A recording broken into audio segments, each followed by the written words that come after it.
It was close to where I live, number one, and I always passed by the college, and I thought, gee, that looks like a neat place to work. And I had heard a lot about it, so I just came and applied. Back then, it was a lot different. You just came in and applied for a job, and they had an opening in the admissions office in a clerk position. So I got that job in 1972 and worked there for about a year. And then Dr. Wesley Walraven, the dean of the college at that time, had the foresight of wanting to establish a continuing education program. Back then, they called it public service, and that's what it was, a public service office. So he talked with Tom Berry, who was an instructor in the business department, and Tom took the position as director for a part-time just to see how it would float. Well, it turned out to be very successful. So I went in as a secretary, 1973, something like that, in the public service office. And so it was a very successful program. We offered in the beginning just a few classes for business and industry, some cultural enrichment classes, physical education classes, but it grew. And within that first several years, Tom Berry became full time. I became secretary. We hired program coordinators. Then I advanced to a program coordinator for cultural enrichment and business and industry. Then we went on to several coordinators, and actually I was promoted to assistant director. And so I was very proud of the continuing education office. We offered dozens of programs to our community in just about every field that you could think of. We offered courses for the layman, for the people that wanted to come and take cultural enrichment like oil painting, floristry, black and white photography, beekeeping. One of our biggest classes, the one that we offered a lot of different small business classes, small business workshops, how to start small business, continuing legal education programs, a lot of in real estate sales, insurance, anything that you had to have licensure or receive continuing education. We tried to be on top of it. We would go and get certified to teach those classes and get those people certified. One of the programs that was under our department was the Regional Police Academy. They had to have the post training, the peace officers standards training. And so we offered all those classes.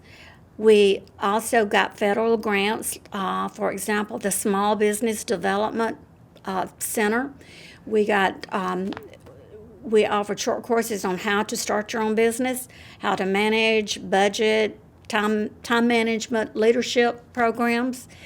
But the program that I feel best about, that I feel like was my program, was the National Secretary's Day Luncheon. And we offered that every Secretary's Day week. I think we offered it like on a Wednesday or something. And we got nationally and international known speakers, comedians. It was a 2-hour program. This gave the supervisors and business people the opportunity to bring their staff, their support staff, their clerks, secretaries, to this luncheon, and it was their way of giving a gift to their support staff because we offered them a great lunch, door prizes, and a great speaker. And some of those speakers were, to name a few, was Jerry Clower. He came twice, as a matter of fact. He always went home with me and had dinner with us afterwards. And Ludlow Porch, I don't know if you remember him or not. Betty Siegel, Goober from the Andy Griffith Show. Those are to name a few of our speakers, but they were outstanding speakers, and people I guess we touched just about every business in Rome because our average attendance was like 500 people. We couldn't even do it at the college, so we did it at the Holiday Inn Skytop at that time, so that we could have enough seating. And the one of them that I remember mostly, we had co-sponsors such as Georgia Power, Southern Company, Budweiser. We had maybe 10 co-sponsors that helped pay, or we couldn't have afforded the speakers, even though we did charge a fee, but it was a nominal fee. But one of the ones that we really enjoyed was with Jerry Clower, and at the beginning of the program, we gave each support staff a rosebud. And so I was going over the co-sponsor list and welcoming everybody, I picked up one of the roses and I said, one of our co-sponsors is Budweiser beer. So this is for the staff and for the secretaries and all of Rome and Floyd County. This bud is for you. Of course, it started the program off a little. I'm not a comedian, but that sort of broke the ice. But everybody really enjoyed that program, and we had people come from the whole 10-county area. We did a lot of the continuing legal education by video, but they were required courses that some of these lawyers had to have before the end of the year to keep their license. Of course, the real estate sales 1, real estate sales 2, brokers class, the insurance classes, they were certified classes. But we also went to business and industry and talked to them about their training, and we would design programs for their needs. For example, maybe computer training. Sometimes we would take our instructors to their place, or we would do a workshop just designed for them, and they'd bring them here. So we did the whole gamut of just about any kind of course that you could want at Floyd College, now Georgia Highlands College. Actually, I started when it was Floyd Junior College. Actually, would probably look at how qualified you were, and if you were, then we would try it. We would put on a 6-week art class, 1 night a week, 2 hours a night, and see what kind of feedback we got from our participants. A lot of the times we would offer it once or twice, and we wouldn't have enough people to make it. A lot of times it would be so popular that we would have to offer it a couple of times during that quarter. So it all depends on probably the time, the people, what they're in, the latest trend. As a matter of fact, I'll have to tell you about this. We offered a lot of dance classes for physical fitness. We offered ballroom dancing, square dancing, line dancing, and one of our most popular dance classes was the belly dancing class. Believe it or not, that is an exercise class, by the way, but it was so popular. We offered it for several years during that trend, and we had approximately 4,000 women to go through that class. The Small Business Development Center was offered. It was offered a good long time. It was a grant that we received. In addition, we did get some grants from the federal government, the Title 20, and the SBDC was a grant program. So it finally phased out, and it's been phased out for several years now. I don't know when they quit having that, but they offered all kind of training for the small business. Anything that a small business needed, they could offer. I developed a public service advisory board. It was about 12 people on that board, and they were from all different fields. Policemen, Jim Free was one of those people. I had bankers, business people just in the community, leaders. And so they helped me. They were out in the community, and they helped me decide a lot of the classes that we had. But I also belong to the Georgia Adult Education Association.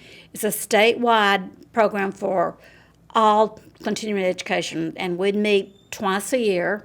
we would share programs, the ones that would be really popular in their area. We'd try them out, they'd try mine out. It was sort of a showcase of all the programs that we had. So that helped us. And sometimes we would just, think of programs to try to see what would happen. Sometimes they'd be really good and sometimes they wouldn't. So we had some failures, but mostly successful ones. It was a small, college at that time, a community college. Dr. Thomas Berry was a division chair of the business department. Of course, George Pullen was there. Dr. Wesley Walraven was the dean of students. Dr. McCorkle. I'm thinking, before I left, I know that John Hershey was there. We had a lot of the instructors here at the college to teach classes for us, but then we got most of our instructors from experts from out in the community or other places. So Carla Patterson was there, and I think she's a retiree now. Most of the people that were there when I was there are retired. We always did the Christmas party, and back then, a lot of times we'd do birthdays. I mean, it was so small that we could do a lot of social interacting without it being a problem at all. We would have some lunches. Sometimes they'd bring in speakers. Sometimes they'd have some of their people do a program. So it was basically everybody was helping everybody else out. Yes, it did. It really did. In fact, long up until Dr. McCorkle's death, I would even, Tom Berry and I would even go see him and carry him lunch at his house. And just, he was almost like he was our mentor. So, it was that close. It was that kind of situation where me as just a plain old program coordinator, assistant director, but Dr. McCorkle, Dr. Walraven always made you feel special, always made you feel like you were the person for that department. It was just like, I can't explain it. It was just a big family. It was always something new. It wasn't a dull day at all. There was always things going on, always just meeting different people in the community. You'd go out to business and industry and meet and talk to them about what they'd like done. You would have people call and come by lunches. It was just something going on all the time. You never got bored. If you ever say you got bored in continuing ed, then you're out of there. But we had something going on all the time. GAEA is Georgia Adult Education Association. GREA, I think, is for real estate. It is a statewide organization. We met twice a year, usually in South Georgia or somewhere in North Georgia at a resort. And it would be sharing programs, speakers. We'd have different speakers on. Actually, we'd have some of the speakers come there that we would actually hire to come to our place later on. But we'd have small business workshops. We'd have workshops on how to do programming, how to do advertising, how to do all the things related to continuing education, in addition to a main speaker. So that was a lot of fun. I met a lot of wonderful colleagues that I still see today. Kennesaw College, Barbara Calhoun, she retired recently. Macon State, South Georgia College. In fact, the director there sent me a message the other day and said, just wanted to say hello. So we still speak. But it was probably, it helped all of the continuing education departments throughout the state in their programming. I think I left when I should have. Actually, when I left continuing ed, I opened my own business in a mediation. So I opened a mediation firm where I hired mediators to go out and mediate for people that are getting divorces or whatever. So I enjoyed that. I did that for 10 years, and now I retired from that, and I'm just enjoying myself.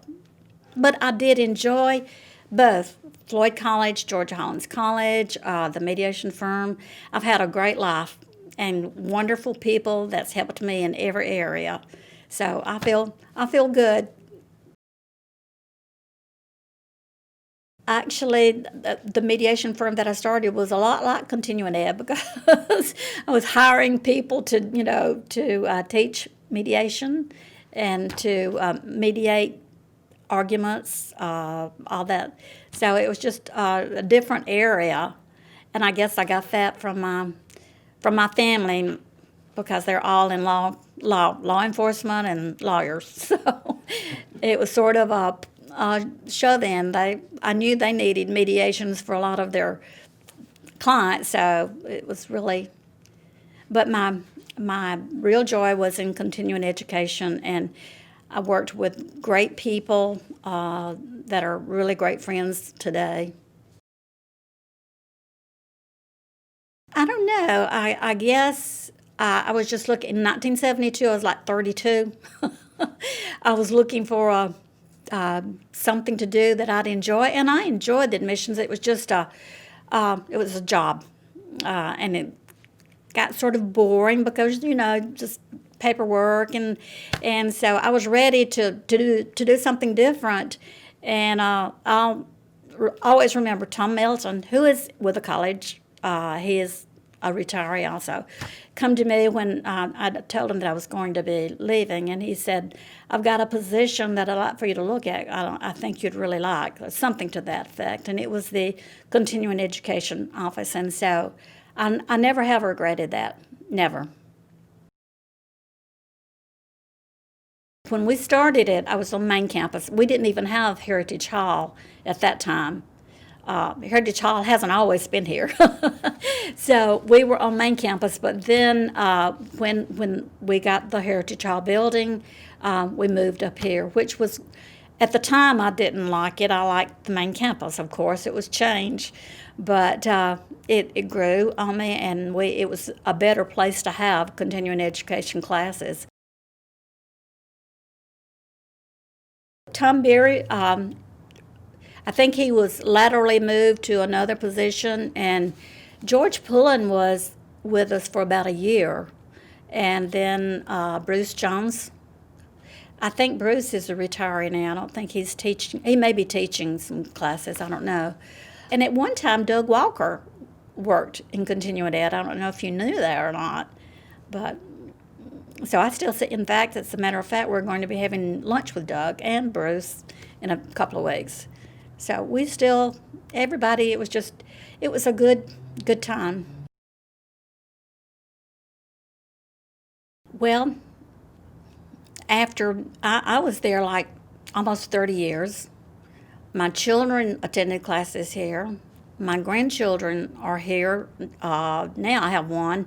I have two that's going to be here in the winter quarter. So it's sort of gone down the line. And I just feel like I have ownership of Georgia Hollins College. And I know I keep saying Floyd College, Georgia Hollins College, but to me it was Floyd College. So I'm proud of it, and I'm glad that my grandchildren are going. And I talk to them and ask them how things are going, and they really are enjoying the school. So it's just that my family has been involved in the college from the start, and so as I said, I feel ownership. I'm still on the foundation, and I'm getting old, and I need to come off and let them put some fresh blood up in there. But it's just that I've just been with them so long, it's hard to turn loose.